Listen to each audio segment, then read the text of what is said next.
Important Nikhil भैया, but more than मनी. पैशापेक्षाही जास्त महत्वाची आहे वेळ. आणि म्हणून भक्तीची समस्या दूर करण्यासाठी, ज्ञान आणि वैराग्याचा अभाव निर्माण झाल्यामुळं तिला पुन्हा तरुण करण्यासाठी नारदांनी विभिन्न साधनाचा प्रयोग केला. परंतु भक्ती आणि तिचे मुलं जे आहेत ज्ञान वैराग्य, त्यांना पूर्व अवस्था प्राप्त झाली नाही. सगळे साधन करून झाले, जप तप यज्ञ याग क्रिया कर्म सगळे झाले, पण ते पोरं काही तरुण झाले नाही. शेवटी नारदांनी सनकादिकांना विचारलं, महाराज त्या ज्ञान वैराग्यामुळं मी चिंतित आहे, सांगा ते तरुण कसे होतील. सनकादिक म्हणले सोपा पर्याय काय, श्रीमद भागवताची कथा, ज्ञान वैराग्याच्या पुढे जाऊन भागवत वाचा, ते तरुण होतील. आणि त्या पवित्र वृंदावनाच्या भूमीमध्ये ज्ञान वैराग्याना पुन्हा तरुण करण्यासाठी श्रीमद भागवत कथेचं प्रयोजन आखलं. भागवताची कथा झाली आणि ज्ञान वैराग्य पुन्हा पूर्वस्थितीला प्राप्त झाले. एवढं महान भागवत आहे. बोला भागवत महापुराण की जय. महिमा एक. ते ऋषी म्हणाले, महाराज हे तर जिवंत माणसाचं झालं, जिवंत माणसाला भागवत, मेल्यावर भागवताचा काही फायदा होतो का. अरे मेल्यावर भागवताचा फायदा होतो हे फार अलीकडचं आहे. एखाद्या माणसाचं कर्म विकृत असलं, चुकीचं असलं, आणि त्या चुकीच्या कर्माने जर त्याला पिशाच योनी मिळाली, म्हणजे तो भूताच्या प्रेताच्या संबंधाच्या योनीत गेला, तर मरणाच्याही पलीकडं भूत प्रेत संबंधाच्या योनीमध्ये गेलेल्या एखाद्या व्यक्तीला सुद्धा भागवत तारू शकतं. हो, तारू शकतं. अशी कथा आली. भागवत महात्म्याच्या कथेमध्ये वर्णन आलं. आत्मदेव नावाच्या ब्राह्मणाची कथा आली. आत्मदेव नावाचा ब्राह्मण, लक्षात घ्या, त्याची धुंदली नावाची बायको, हे पती पत्नी दाम्पत्य जीवन जगत असताना अनेक वर्ष निघून गेले, परंतु त्यांना संतती झाली नाही. ब्राह्मण दुःखी झाला. मग त्याचं कर्म काय विचित्र होतं आप्पा, संतती तर झालीच नाही, पण त्याच्या दरवाजात लावलेली तुळस सुद्धा जगत नव्हती आणि अंगणात लावलेल्या झाडांना फुलं येत नव्हती. एवढं भाग्य झोपी गेलं होतं त्याचं. चिंतातूर झाला, संतती नाही. कधी कधी असं होतं, संपत्ती भरपूर असते पण पोरच नसते. तुम्हीच उदाहरण सांगितलं नागपूरचं. कधी कधी पोरही असतात पण जवळ कोणी नसतात. काय करतात त्याला. तुमच्या नांदेड जिल्ह्यामध्ये गोदमगाव नावाचं गाव आहे आणि तिथल्या एका डॉक्टरचं निधन झालं 2-4 वर्षापूर्वी. मुलगा मुलगी म्हणे विदेशात आहेत आणि निधन झाल्यावर फोन केला, म्हणे तुमचे बाबा वारलेत, अंत्यविधीचं बघा. ते म्हणले आम्हाला काही यायला वेळ नाही, बघा तुमचं घ्या म्हणे उरकून, आणि खर्च काय होईल ते सांगा, पाठवून देतो. एक तर संपत्ती भरपूर आहे पण संपत्ती नाही. आत्मदेव दुःखी झाले. ऐकताय तुम्ही, आत्मदेव दुःखी झाले. काय करावं ते आत्मदेव ब्राह्मणाला कळना. बर बायको म्हणाल तर बायको भांडखोर होती. लोकवार्ता क्रूरा प्रायेषु बहु जल्पिका सुरांच ग्रह कृतेषु कृपणा कलह प्रिय. बायको कलह प्रिय, भांडण करायला तत्पर होती. तिला दमत निघत नव्हता भांडल्याशिवाय. दररोज भांडायची, कोणाला कोणा भांडायची सवय असते ती काही काहीची. सवय अशा प्रकारे आदत एकदा बनली की सुटत नाही. म्हणून माणसाने एक वेळ भजन कमी केलं तर चालेल, पण आपल्या वाईट आदती आहेत ना त्या पहिल्या सुधारल्या पाहिजे. आदत बुरी सुधार लो बस हो गया भजन. आता भजन एवढे ते मिनटा नंतर अगला कार्यक्रम ब्रेक के बाद चिटंजट पाउडर निर्मा नंतर. आदत बुरी सुधार लो बस हो गया भजन. ऐकताय ना. एवढी भांडकुदळ होती, एक क्षण सुद्धा तिला भांडल्याशिवाय करमत नव्हतं. आत्मदेवाला फार वाईट वाटलं, म्हणून तो दुःखी झाला. आणि आत्मदेवाला वाटलं आता जगण्यातच फायदा नाही. ग्रहम व्यक्व्या वनम गतः. आत्मदेवानी घराचा त्याग केला आणि जंगलात गेला. आता जंगलात कशाला जातो माणूस वैतागून? आत्महत्या करायला. कोणत्याही दुःखावरचा आत्महत्या हा पर्याय नाही, लक्षात घ्या. माणसं खचतात, पिसतात, दुःखी होतात आणि दुःखी झालेली माणसं आत्महत्येचा पर्याय निवडतात. आत्महत्या केलेल्या माणसाचं मृत्यूनंतर होणारं जे जीवन आहे किंवा मृत्यूनंतर मिळणारी जी गती आहे ती अतिशय दुर्भिक्ष सांगितली शास्त्राने. त्याला भगवान सुद्धा स्वीकारित नाही. आणि जनामध्ये तर महाराज त्याची निंदा होते. लोक नाव ठेवतात त्याला, दम नव्हता म्हणतात त्याच्यात म्हणून मेला. म्हणून आत्महत्या हा दुःखावरचा पर्याय नाही. पण तो गेला. आत्महत्या करणार. आयुष्याच्या शेवटच्या टोकावर साधूची भेट झाली. एक संन्यासी महात्मा आत्मदेवाला भेटले. आत्मदेव रडत होते. या ब्राह्मणाकडे रडत असताना बघितलं आणि त्या संन्याशाने आत्मदेवाला विचारलं, हे ब्राह्मण देवता का रडता? कथम रोदिशी विप्रम त्वकाते चिंता बलियसी वदम त्व सत्वरम मध्यम स्वस्यम दुःखस्य कारणम. वदम म्हणजे बोला, का रडता तुम्ही? कथम रोदिशी, कथम म्हणजे सांगणे, रोदिशी म्हणजे रडणे. विप्रम त्वकाते चिंता बलियसी, विप्र म्हणजे ब्राह्मण, का चिंता आहे तुम्हाला बोला. आत्मदेवानं संन्यासी महाराजाच्या चरणावर डोकं ठेवलं आणि सांगितलं, महाराज दुःख कोणते कोणते सांगू तुम्हाला? सगळं जीवन दुःखानं भरलंय खचून. असं काय सांगू? मला पुत्र नाही महाराज. घरात जी गाय आहे ना मी आणलेली, ती गाय सुद्धा वांज आहे.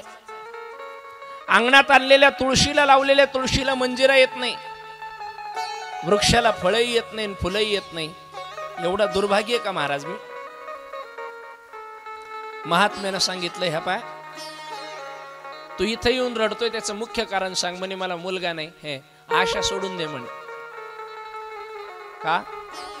विवेकंतु समासाद्य त्यज्यम संसार वासनाम. अरे ज्यांना पोरं आहेत त्यांचं तरी कुठं बरं चाललंय. ज्यांना पोरं नाही ते रडतात महाराज, आम्हाला पोरं नाहीत म्हणून. आणि ज्यांना आहेत ते म्हणतेत हे नसते तर बरं झाले असते. वाट्यावर येत म्हातारा म्हातारी, वाट्यावर. ही पौर्णिमा तर ती पौर्णिमा याच्याकडं आणि ती पौर्णिमा तर ती पौर्णिमा त्याच्याकडं. ज्यांनी मायबापाचे हाल केले ना महाराज, त्याच्या घराचा हाल किती मोठा असला तरी तो कामाचा नाही. ज्या घरात मायबाप सुखी आहे ना त्या घरात धनधान्याच्या समृद्धीच्या वैभवाला कधीच कमतरता न्यूनता निर्माण होत नाही. ज्या घरातले मायबाप दुःख येत ना, कोटीनं कमवा, समाधान मिळत नाही. मी नेहमी सांगत असतो, जरा माफी मागून बोलतो तुमची. बोटावर मोजणे इतके जाणकार माणसं असे असतात की ज्यांना आई वडिलाचं महत्व कळतं. नाही तर निम्याच्या वर मोठ्या लोकांच्याच मायबापाचे हाल आहे. संदीप भाऊ काय मत आहे तुमचं? ज्याचं कुडाचं घर आहे ना ते पलीकडून कूड बांधून म्हातारा म्हातारी त्याच्यात ठेवतंय, कूड बांधून. ज्यानं टावर गिवर काढलं ना असं घराला, त्याला विचार का हो हे टावर जिना हे म्हातारा म्हातारीसाठी. निम्म्याच्या वर मोठ्या लोकांचे मायबाप जिन्यामध्ये. ज्याचे मायबाप जिन्यात आहे त्याच्या जिन्यावर थू असो महाराज. मायबाप केवळ काशी तेने न जावे तीर्थाशी. मायबाप अर्ध दैवत आई आणि अर्ध दैवत बाप आहे. दोन्ही मिळून पूर्ण दैवत आहे. हे ज्यांना कळालं त्यांना कळालं. दुर्दैव आहे आपलं, आपल्याला मायबाप कळत नाही. कळते का वा? मेल्यावर. बाप्पा बाप्पा बाप्पा बाप्पा बाप्पा. मेल्यावर तर मग लय दांगुडा. मग म्हाताऱ्याच्या तेरशाला मोतीचूरचे लाडू, बालुशाही तेरशाला. म्हातार भाकरीच्या तुकड्या करता महाराज तरसून मेलं आणि त्याच्या तेरशाला मोतीचूरचे लाडू. ते म्हातार खुर्चीवर फोटो ठेवेल होतं, फोटोतून पाहत होतं. ते म्हणे अरे भाकरीच्या कुटक्या करता तर सुन मेलो, माया तेरशाला मोतीचूरचे लाडू आणून राहिले. आमुशाले एका एकाच्या बोकांडे नाही बसलोत. मग मला म्हण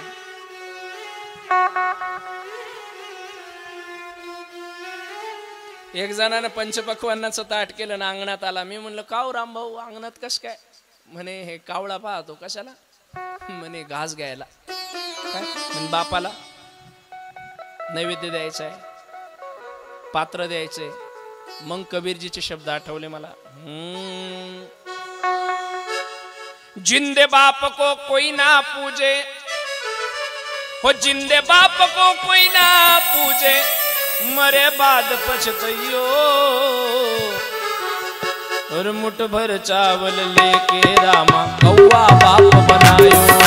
मुठ भर चावल लेके रामा कौवा बाप बनायो.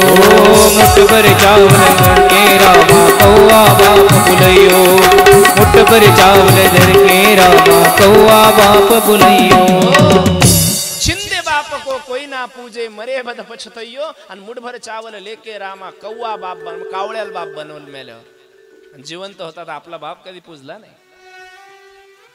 नको म्हणे पोर। आत्मदेवाने सांगितलं महाराज तुम्ही नाही म्हणता पण मला ना लेकराची फार हौस आहे हो। ब्राह्मणानं अशा पद्धतीचं वाक्य संन्यासी महात्म्या पुढे सांगितल्यावर महात्म्याने डोळे लावले आणि महात्मा म्हणला आत्मदेवा जरा गोंधळच झालाय म्हणे। का? सप्त जन्मावधी तब पुत्रो नैवच नैवच। संन्याशानं सांगितलं या जन्मात तर जाऊ दे, तुझं भाग्य तर असं म्हणतं येणाऱ्या 7 जन्मात तुला पोरं होणार नाहीत। वा। मग तर आत्मदेवानं अजून छाती बडवून रडायला सुरुवात केली। म्हणे महाराज आता टेन्शन वाढलं। म्हणे कस काय? टेन्शन असं वाढलं आतापर्यंत फक्त एकाच जन्माची चिंता होती, पण तुम्ही म्हणता सप्त जन्मावधी तव पुत्रो नैवच नैवच, 7 जन्मात तुला मुलं बाळ होणार नाही। म्हणजे तुम्हाला भेटून तर अजून 6 जन्माचं टेन्शन आलं। आता तर मी सोडणारच नाही। चरणन सोडी सर्वथा, पाय धरले। आता तर तुम्ही मला आशीर्वाद दिला पाहिजे, मला मुलगा झाला पाहिजे। अरे साधू म्हणला तुझ्या नशिबात नाही ना। आत्मदेवाने सांगितलं साधूची कृपा झाल्यावर काही होऊ शकतं। खरं आहे ते, देवाच्या कृपेत मध्ये कमी अधिक होऊ शकतं। साधून कृपा केली तर कायदा सुद्धा बदलू शकतो। एवढी ताकद आहे संतांमध्ये। का? त्याचं सगळं जिणं हे परोपकारासाठी असतं, स्वार्थासाठी नसतं आणि तपस्वाध्याय निरत असतं। साधून बोललेला शब्द खाली जात नसतो। पाय धरले महाराज माझी चिंता दूर करा, एक तर मला मरू द्या, ब्रह्महत्या स्वीकार करा, नाहीतर माझी चिंता दूर करा। महात्म्याने विचार केला, ठीक आहे। एक फळ घेतलं, आत्मदेवाला दिलं। आत्मदेवाला सांगितलं हे फळ घे आणि आपल्या पत्नीला खाऊ घाल। इदं भक्षया पत्न्या त्वंततः पुत्रो भविष्यति। हे फळ तुझ्या बायकोला खाऊ घाल, तुला पुत्र होईल, पुत्र मिळेल तुला। ते फळ घेतलं आणि ते फळ घेऊन आत्मदेव नावाचा ब्राह्मण आनंदाच्या भरामध्ये नाचत नाचत घरी आला आणि आपल्या पत्नीजवळ दिलं। बायकोला सांगितलं हे फळ खाऊन घे। ती म्हणली याने काय होईल? म्हणे तुला मुलगा होईल, आपल्याला बाळ होईल। 1 वर्षापर्यंत सत्य पवित्रता दान, 1 वेळ भोजन, अशा पद्धतीचं नियम आचारसंहितेनं याचं पूर्ण पालन कर। त्या बायकोनं धुंदली नावाची त्याची बायको, तिनं ते फळ घेतलं आणि ती विचार करू लागली। फलभक्षेन गर्भस्याद गर्भेन दर उद्धिता, स्वल्प भक्ष ततो शक्ती ग्रह कार्य कथम भवेत। भागवत असं म्हणतं। तिनं विचार केला, ती म्हणली भाई हे फळ जर खाल्लं तर मला गर्भधारणा होईल, गर्भोदरेन वृद्धिता। आणि जर गर्भधारणा झाली माझं पोट मोठं होईल, असं मी नाही म्हणत, भागवत म्हणतं। ती म्हणली माझं पोट मोठं होईल आणि पोट जर मोठं झालं स्वल्प भक्षम ततो शक्ती, मला जेवण कमी जाईल। पहा बाईचं डोकं। सतीशांना ती म्हणते मला जेवण कमी जाईल, कशामुळं? गर्भधारणा झाल्यामुळं। आणि जर जेवण कमी गेलं तर मग ततो शक्ती, माझी ताकद कमी होईल। जशी कबड्डीच खेळणं होती तिला, ती म्हणली ताकद कमी होईल। आणि जर ताकद कमी झाली ग्रह कार्यम कथम भवेत, तर मग आपल्या घरातलं काम कोण करन? मी म्हणलं तू सांग, तुला लेबर पुरवतो पण फळ खाय। पण बाई म्हणली घरच्या कामाचं कसं होईल? आता आमच्या ताई साहेबाला बी लय टेन्शन आला असं, संदीप भाऊ तुम्ही 2 जणांनी केलं उभं, पण आता फरचीत आरसा दिसला पाहिजे अशी ठेवावं लागल, म्हणून 2-4 दिवस मजा येईल मध्ये जायला। झाडू उठाव, पोछा लगाव, घराची काळजी घ्यावं लागेल। हा तसं ती म्हणली घरकाम कोण करल? धुंदली म्हणली एवढंच नाही, जर घरकामाचं जाऊ द्या, ती म्हणली जर गर्भधारणा झाली आणि पोरग जन्माला आलं तर लालने पालने दुःख प्रसूताश्च वर्तते। ती म्हणली सगळ्यात मोठी पीडा पोराला जन्म द्यायचा, आला लय त्रास होईल म्हणे। तेवढ्या काळा मी सुचू शकणार नाही। खरं सांगू तुम्हाला, बाळाला जन्म देताना आईला जेवढा त्रास होतो ना महाराज, 1 डिलिव्हरी म्हणजे काहीतरी हाडचुरा झाल्या एवढा त्रास होतो। लक्षात येते तुमच्या? माणसाला नाही कळत ते. देवाने थोडं बदलायला पाहिजे होतं सिस्टम. एकदा डिलिव्हरी इकडे पाहिजे होती आणि एकदा इकडे पाहिजे होती, मग कळालं असतं. हा हा, ती माऊली किती सहन करते महाराज. ती म्हणली प्रसूताचं म्हणजे प्रसूत काळाचं दुःख कठीण आहे आणि पोरग जन्माला आलं नाही दुःखात, त्याला सांभाळन कोण?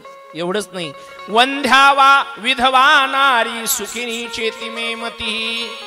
ती म्हणली ज्यांना लेकर बाळच झाली नाही त्या बाया फार सुखी आहेत, नको माय आपल्याला. असं धुंदली म्हणली. एवं कुतर्केन योगेन तत्फलम नैव भक्षिता. पुन्हा ती म्हणली जर माझं पोट मोठं झालं आणि गावात जर चोरी झाली तर मला पळता येणार नाही. चोर आले तर अख्खं गाव पळून जाईन, मी गावातच राहीन माय. म्हणून त्या धुंदलीनं फळ खाल्लंच नाही. अजून तर भागवत सुरू झालंच नाही, भागवताचं महात्म्यच चालू आहे. जेव्हा भागवत सुरू होईल आणि कथा चालू होतील आणि ज्या दिवशी माझा कन्हैया येईल ना, हा हा हा, मग केदारखेडच्या रामनगरचं गोकुळ होईल, नंदनवन होईल, मग हे वृंदावन होईल. फार गोड आहे भागवत, अजून सुरूच नाही झालं. या कालच्या कथा आज करणं चालू आहे, काल कमी झाल्यामुळं. हे सगळं काल व्हायला पाहिजे होतं. अशा कुतर्कानं तिनं फळ खाल्लं नाही. मग तिनं विचार केला फळ जर खाल्लं नाही, नवऱ्यानं विचारलं फळाचं काय केलं, तर मग काय सांगू. तिनं तिच्या बहिणीला विचारलं, म्हणे बाबानं फळ आणलं आणि खाल्लं तर गर्भधारणा होती, आणि नाही खाल्लं तर नवऱ्याचा विश्वास आहे. साधूला जाऊन विचारलं तर साधू म्हणाल मी दिलेला आशीर्वाद खाली जात नाही, आणि मग अशा वेळेला नवरा मला मारल, मी काय करू. बहीण म्हणली टेन्शन घेऊ नको, मी गर्भवती आहे, तू फळ खाऊ नको, नाटक कर, माझी डिलिव्हरी झाली की मी माझं पोरग तुला आणून देते, दोघात एक सांभाळू. काही दिवस मावशीच्या घरी राहील, काही दिवस माझ्याकडे राहील. बहीण ती पण कुमतीच होती. तिने पोटाला चिंधी गुंडाळून गर्भधारणा झाल्याचं नाटक करायचं ठरवलं आणि तिला दिलेलं फळ तिनं गाईला खाऊ घातलं. 9 महिने 9 दिवसाचा काळ निघून गेला. तिची बहीण गर्भवती होती, ती प्रसूत झाली, तिला मुलगा झाला. तिनं तो मुलगा गपचिपीला आणून दिला, म्हणजे कोणाला न कळू देता. आणि हिनं हे फळ गाईला खाऊ घातलेलं असल्यामुळे गाईला गर्भधारणा झाली आणि गाय प्रसवली. पण गाय प्रसवल्यावर गाईला वासरू नाही झालं, गाईला मानवासारखं लेकरू झालं. गाईच्या कानातून पोटातून बाळाचा जन्म झाला. बाळाचा जन्म गाईच्या पोटातून झाला, माणसाच्या स्वरूपामध्ये, मानवी स्वरूपामध्ये, पण गायीनं सांभाळलं पोटामध्ये. म्हणून कान फक्त गायीचे घेऊन आलं, कान गायीचे आणि शरीर माणसाचं. म्हणून आत्मदेवानं पाहिलं काय आनंद आहे, इकडं धुंदलीला मुलगा झाला आणि इकडं गायीला सुद्धा मुलगा झाला. एक मागितले 2 मिळाले, आत्मदेव खुश झाला. पोराचं नाव ठेवलं, गायीच्या पोटी जे जन्माला आलं होतं त्याचे कान गायीसारखे होते म्हणून त्याचं नाव ठेवलं गोकर्ण. गो म्हणजे गायन, कर्ण म्हणजे कान, गोकर्ण. आणि जे धुंदलीकडं होतं बहिणीचं त्याचं नाव ठेवलं धुंदुकारी. धुंदुकारी आणि गोकर्ण 2 मुलं आले. हळूहळू दोघंही मोठे व्हायला लागले. गोकर्णाचं मन काही घरी लागना, कारण साधूच्या प्रसादाने जन्माला आलेलं बाळ होतं, ते तीर्थयात्रेला निघून गेलं. धुंदुकारी मोठा झाला आणि मोठा झालेल्या धुंदुकारीनं तारुण्य दशेत आल्यावर एवढा उपद्रव करायला सुरुवात केली. सगळे वाईट वळणं, जगातल्या सगळ्या वाईट विचाराच्या सगळ्या युक्त्या धुंदुकारीच्या शरीरात विराजमान होत्या. त्यानं सगळं उरफाटेच करायला सुरुवात केली. त्याच्या त्या उपद्रवानं आत्मदेवाला फार दुःख झालं. आत्मदेव जंगलात निघून गेले रागराग. धुंदली घरी राहत होती, तिला मुलगा चुकीचं करत होता हे पटत नव्हतं. धुंदली त्याला शिव्याशाप द्यायची. शेवटी धुंदलीचं त्या धुंदुकारीचं जमाना, धुंदुकारी सुद्धा निघून गेली. आता धुंदली निघून गेली, एकटा धुंदुकारी राहिला. धुंदुकारी वैश्यागमन करू लागला, परस्त्रियागमन करू लागला, बायांचे जथ्थेच्या जथ्थे घरी आणू लागला आणि त्यांच्या सहवासात रममान होऊ लागला. जेवढं धन होतं त्यानं तेवढं सगळं धन त्या स्त्रियांवर लुटवलं. याच्याजवळचं धन संपलं. त्या स्त्रिया म्हणायच्या आम्ही धनाशिवाय इथं राहणार नाही, म्हणून तो चोरी करू लागला आणि चोरलेलं द्रव्य आणून त्या स्त्रियांना देऊ लागला. एक दिवस स्त्रियांनी विचार केला, यांनी चोरलेलं द्रव्य राजाला जर कळालं तर याच्या सहित आपल्याला सजा होईल. म्हणून त्या वैश्या स्त्रियांनी या धुंदुकारीला खाटेवर बांधलं आणि जळते कोलीत लाकडं त्याच्या तोंडात घातले आणि हाल हाल हाल हाल करून धुंदुकारी मारून टाकला. धुंदुकारी मेला. विकृत कर्मानं, विकृत पद्धतीची विचारसरणी आणि जीवनशैली असल्यानं धुंदुकारीचा त्याच पद्धतीनं मृत्यू झाला. धुंदुकारी संपला, पण त्याला उत्तम गती नाही मिळाली, तो प्रेत योनीमध्ये गेला. सगळं घरदार संपलं आत्मदेव ब्राह्मणाचं. धुंदुकारी होता तोही मेला. कालांतरानं गोकर्ण महाराज तीर्थयात्रा करत करत परत आपल्या गावी आले. घरी आई नाही, बाबा नाही, भाऊ होता, विचारलं म्हणे तोही मेला. गोकर्ण महाराज आपल्या स्वतःच्या राहत्या घरी मुक्कामी थांबले. रात्रीला हे धुंदुकारी भूत बनून त्रास देऊ लागलं गोकर्णाला. गोकर्णाने विचारलं कोण? म्हणे मी धुंदुकारी. कोण? म्हणे तुझा भाऊ. अरे तो असा का झाला? त्यांनी घडलेला इतिहास सांगितला आणि प्रार्थना केली, दादा मला मुक्त कर बरं. म्हणून गोकर्ण महाराजांनी अभिमंत्रित जलतीर्थाचं जमा केलेलं त्याच्यावर फेकलं. ते मुक्त नाही झालं, पापच इतकं मोठं होतं. त्यांनी वेगवेगळ्या प्रकारच्या स्तोत्राचा, ग्रंथाचा, पारायणाचा परिपाठ केला आणि ते पुण्य त्याला अर्पण केलं, तरी ते मुक्त नाही झालं. शेवटी चिंतातुर झालेल्या गोकर्णाने साधू संत ऋषी मुनी आणि मनीषींना विचारलं, माझ्या भावाची मुक्ती मला करायची, सांगा हे कशानं मुक्त होईल? म्हणले श्रीमद भागवत कथा एकमात्र पर्याय. म्हणून श्रीमद भागवताची पवित्र आणि दिव्य रसस्वादिनी कथा धुंदुकारी करता गोकर्ण महाराजांनी उभी केली आणि धुंदुकारी कथा ऐकायला प्रेत योनीमध्ये असलेला आला. कथा चालू झाली, पण कथा चालू झालेली असताना झालं काय, वाऱ्याची झुळूक आली की त्याचं शरीर हवेसारखं असल्यामुळे ते 5-50 मैल निघून जायचं लांब. आणि ते जेव्हा परत यायचं तेव्हा जय होऊन आरती होऊन डबल जेवण करून लोक झोपलेले असायचे. त्या धुंदुकारीने सांगितलं कथा चालू आहे पण मला बसता येत नाही का, वारा आली की मी लांब निघून जातो. गोकर्णाने सांगितलं बांबूचं बेट आहे बाजूला, पोक्कळ बांबूचं बेट आहे, त्या बांबूच्या बेटाच्या एखाद्या पोक्कळ बांबू मध्ये जाऊन बस, म्हणजे हवेपासून तू लांब जाणार नाही. म्हणून बांबूच्या पोक्कळ असलेल्या बेटामध्ये जो पोक्कळ बांबू होता त्या बांबूमध्ये तो धुंदुकारी जाऊन बसला. भागवत चालू झालं. पहिल्या दिवसाचं भागवत झालं. बांबूची एक गाठ फुटली, तो खाली आला. दुसऱ्या दिवशी दुसरी, तिसरी, चौथी असं 7 दिवस भागवत झालं. 7व्या दिवशी 7वी गाठ बांबूची फुटली आणि धुंदुकारी भागवताच्या श्रवणानं मुक्त झाला. बोला भागवत महापुराण की जय. एवढा भागवताचा महिमा आहे. जिवंत माणसाला ते मुक्त करतं, याबद्दल काही शंका नाही. पण मेल्यानंतर हिनातल्या हीन, नीचातल्या नीच, पापातल्या पापी असं पाप की ज्या पापाला कुठेही प्रायश्चित्त नावाचा शॉर्टकट पर्याय नाही, ते पाप सुद्धा भागवत धुवून काढतं. एवढं भागवत श्रेष्ठ आहे, म्हणून भागवत ऐकलं पाहिजे. म्हणून हे सगळे भागवत ऐकणारे श्रेष्ठ आहेत, लक्षात घ्या. अशी भागवताची महिमा आहे. आणि हे भागवत तुम्हाला संदीप भाऊमुळे ऐकायला भेटतंय, शेळके परिवारामुळे ऐकायला भेटतंय, म्हणून तुम्ही भाग्यवान. लॉकडाऊन नसतं ना, अख्ख्या गावाने ऐकलं असतं. पण आताही ज्याला माहिती ना भागवत चालू त्याला दम निघत नसेल, ते भीतीजवळ उभं राहून का व्हायना ऐकत असं असलं तर भाविक नाही. अशी ही भागवताची पवित्र दिव्य रसस्वादिनी कथा आहे. आकाशवाणीच्या जळगाव केंद्रावरून रात्रीचे 9:40 झाले, 50 मिनिटं झालेले, बरोबर ना? पण सोडणार नाहीत. आज टार्गेट पूर्ण करायचं, फक्त 20 मिनिटं द्या. अशी भागवताची पवित्र कथा जिवंत मेलेल्या प्रेत योनीमध्ये गेलेल्या कसल्याही व्यक्तीला पूर्णतः मुक्त करते. म्हणून आपण भागवत श्रवण केलं पाहिजे. बोला गोकर्ण महाराज की जय. श्रीमद भागवत महापुराण की जय. बोला शुकदेवजी महाराज की जय. केदारेश्वर भगवान की जय. महाराज अशी भागवताची कथा आहे म्हणे, अशी भागवताची कथा आहे.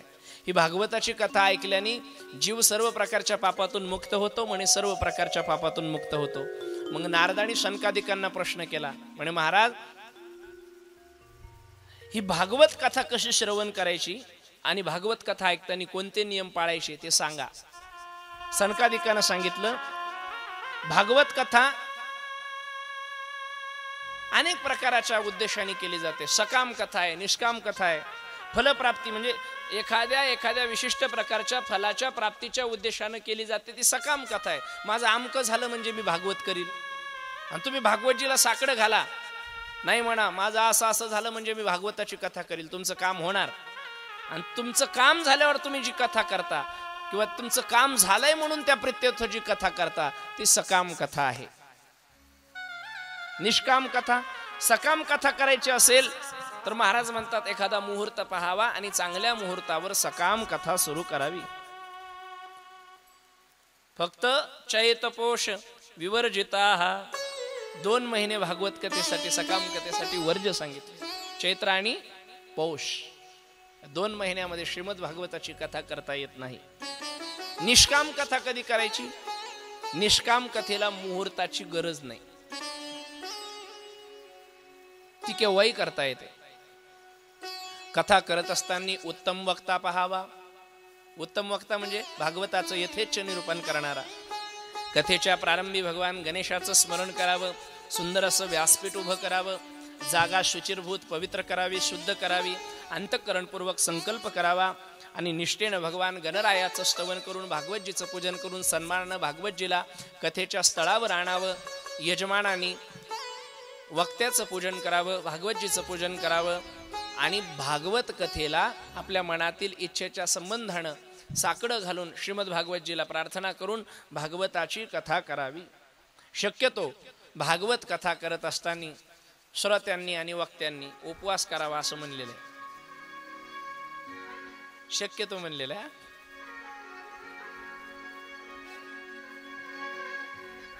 नाही तर मग दूध पिऊन फळं खाऊन एक वेळ तरी आपण, असे तसे नियम तर फार आहेत, तेवढे सांगितल्यावर तुम्ही उद्या येणार पण नाही.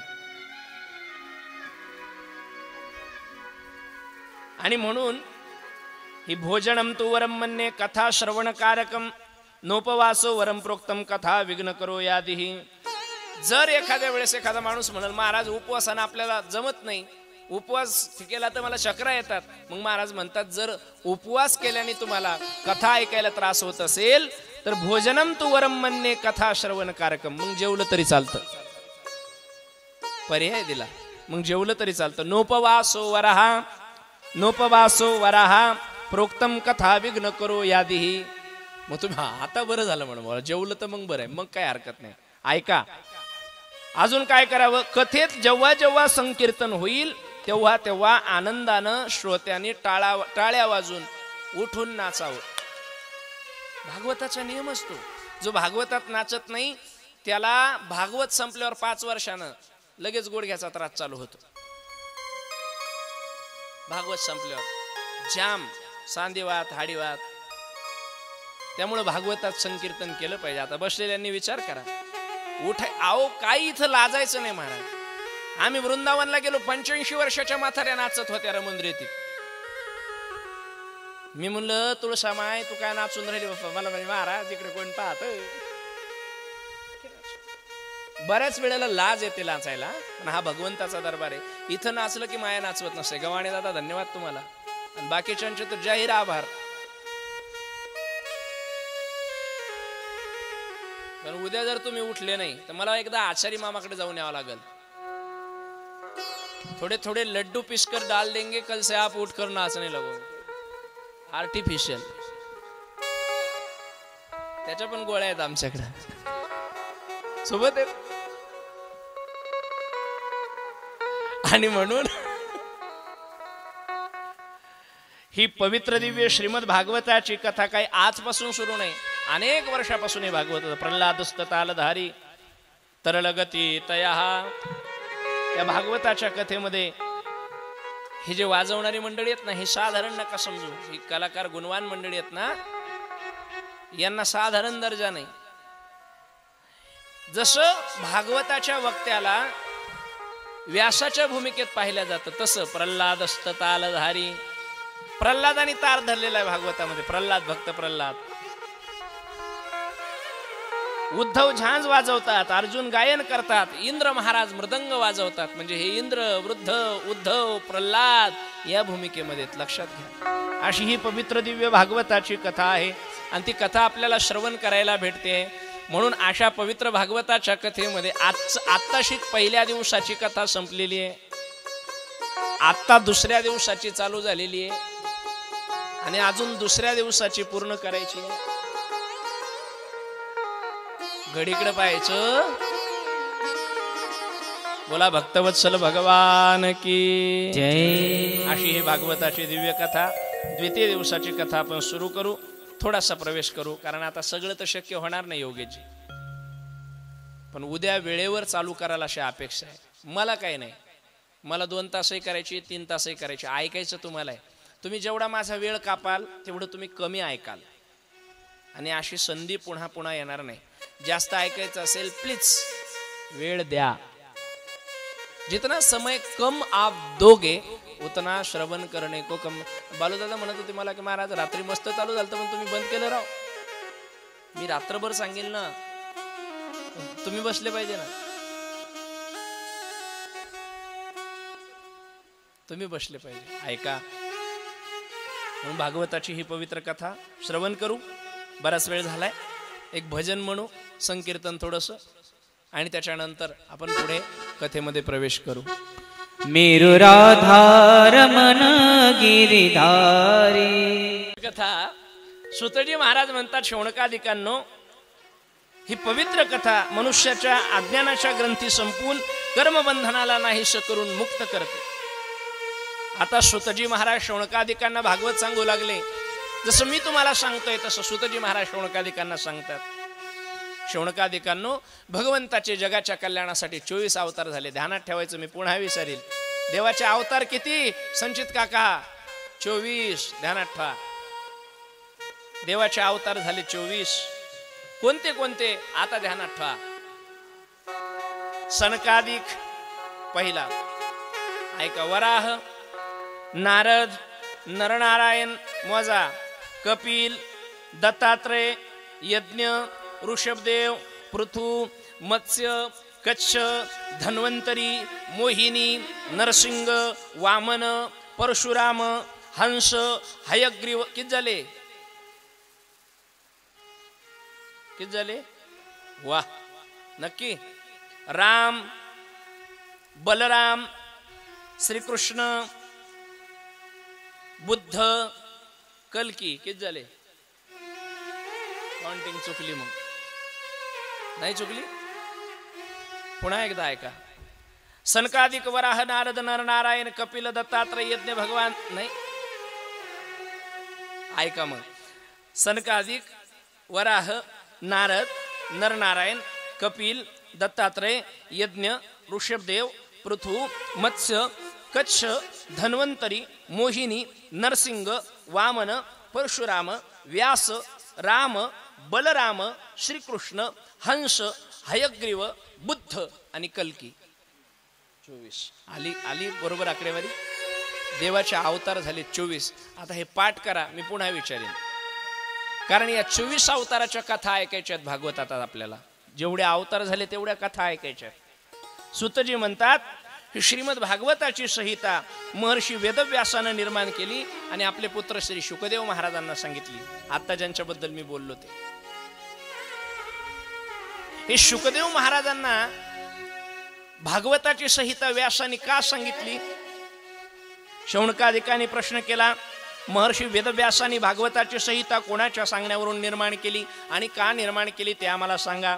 सुतजी म्हणतात, श्री नारायणाचे पुत्र भगवान ब्रह्म आणि त्यांचे पुत्र शक्ती ऋषी ब्रह्मदेवाचे आणि त्यांचे पुत्र पराशर, पराशराची पत्नी सत्यवती आणि पराशर आणि सत्यवतीच्या माध्यमातून ज्यांचा जन्म झाला त्यांचं नाव महर्षी व्यास. बोलिये वेदव्यास महाराज की जय. द्वापार युगाच्या अंती पराशर आणि सत्यवती यांच्या उदरी वेदव्यासाचा जन्म झाला. भगवंताचे कलांश आहेत वेदव्यास. एक दिवस वेदव्यास सरस्वती नदीच्या किनारी शम्यप्रास नावाच्या आश्रमामध्ये भगवंताचं भजन करत, ध्यान करत बसले होते. ते ध्यान करत असताना व्यासाला ध्यानामध्ये जग दिसू लागलं आणि जगाची स्थिती व्यासाने पाहिली. सगळं जग खाण्यापिण्यामध्ये मग्न आहेत. त्यांना परमार्थ कळत नाही, भजन पूजन कळत नाही, भगवंताची आराधना कळत नाही, दया कळत नाही, धर्म कळत नाही, सत्य कळत नाही, तप कळत नाही. हे व्यासाने पाहिलं ध्यानामध्ये. म्हणून या जगाला, या सगळ्या जाचातून मुक्त मोकळं करण्यासाठी काहीतरी निर्माण करावं या हेतून व्यासानं एका वेदाचे 4 वेद तयार केले. आपले वेद किती? 4. किती वेद आहेत आपले? 4. हे आपल्या पोरांना शिकवणं गरजेचं आहे. आपल्या पोरांना काहीच माहिती नाही. मी जातीवाचक बोलत नाही, पण मुस्लिम बांधवाकडे जाऊन विचारा. एखाद्या मुसलमान पोराला विचारा, बाबा मुस्लिमांचं काय रे गणित? तो म्हणतो, मुसलमान खुदा से बढ़कर है तेरी शान, अल्लाह के बंदे तो अल्लाह को पहचान. लगेच सुरू होते ते कलमा पडायला.